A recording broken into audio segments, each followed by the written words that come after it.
Master, yun na as you can see, TP na naman tayo. Bali, in-adjust ko na yung take profit ko dito, nag-take profit na ako dito sa banda na dito sa pinaka-tip na ito. Ayan. Kasi yan lang talaga dapat ang target natin dito. Ayan.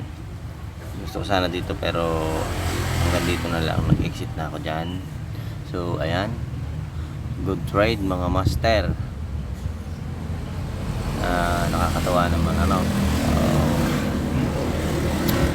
hindi ko nahihintayin pa yung maabot yung orange line ko. So ayan, binitin niya so kaya nag-exit na tayo dyan. Okay, so nice trade mga master. Sino man yung nakasabay, congrats kung may sumabay man. Kung wala, it's okay, better lucks next time. So magpo-post pa rin ako ng mga live trading ko. So ngayon ang date is April 13 natin na take profit. Kahapon tayo nag-entry. So as you can see, ayan, take profit na. So sa mga gustong matuto, gustong sumabay, subscribe lang kayo sa aking YouTube channel. Pwede rin kayo mag-comment, magtanong, sasagutin natin yan basta alam natin yung sagot. So yun lang. So bakit ba ako pumasok dito sa si broadening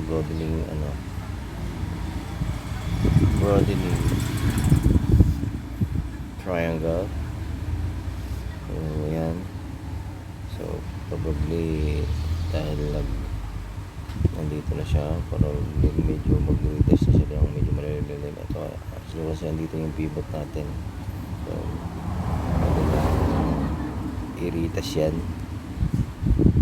So sa ating naman, ayan, so dito ako nag-entry, so oversold something like that.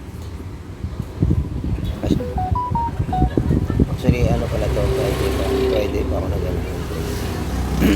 So usually talaga pag nag-e-entry ako in 15 minutes,